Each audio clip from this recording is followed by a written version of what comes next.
Казвам се Ирина Колева, на 39 години съм, от град Варна. Тук съм родена, тук съм живяла цял живот. Майка съм на едно прекрасно момиченце на 2 години и 7 месеца и жена на един изключително търпелив и добър и усмихнат мъж. Работата ми е свързана с залавянето на наркотици.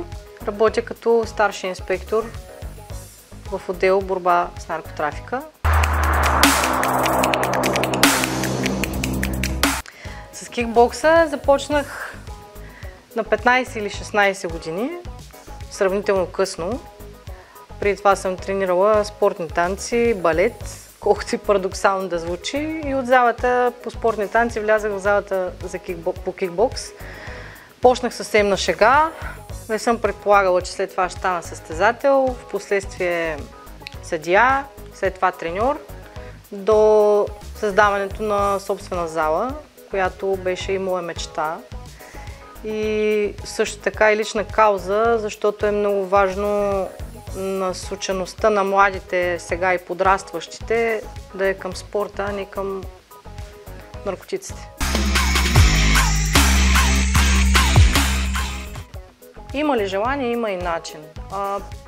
В един момент човек трябва да си нареди приоритетите спрямо сегашната, настоящата ситуация. Тоест, ако си ученик, ако имаш някакъв важен изпит, наблягаш на изпита, няма да ходиш на състезание, но това не пречи да ходиш и на тренировки, защото тренировките малко или много, освен че тренират тялото, те отпускат и ума.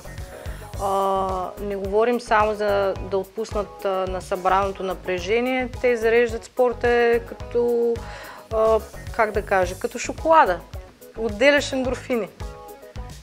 После се чувстваш по-добре, по-спокоен, по-отпочинал, съзнанието ти е спокойно и ако след това имаш някаква работа да вършиш или пак да учиш, пак казвам, ако си ученик или студент, е по-лесно.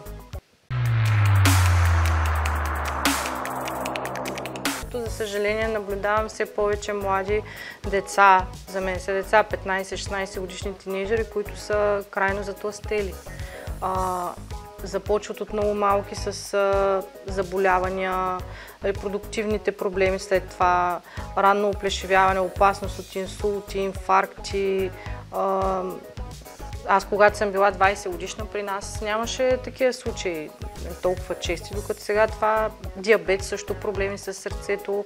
Това всичко е следствие на заседналия живот, но смятам, че до голяма степен не са виновни децата и подрастващите, а са виновни родителите.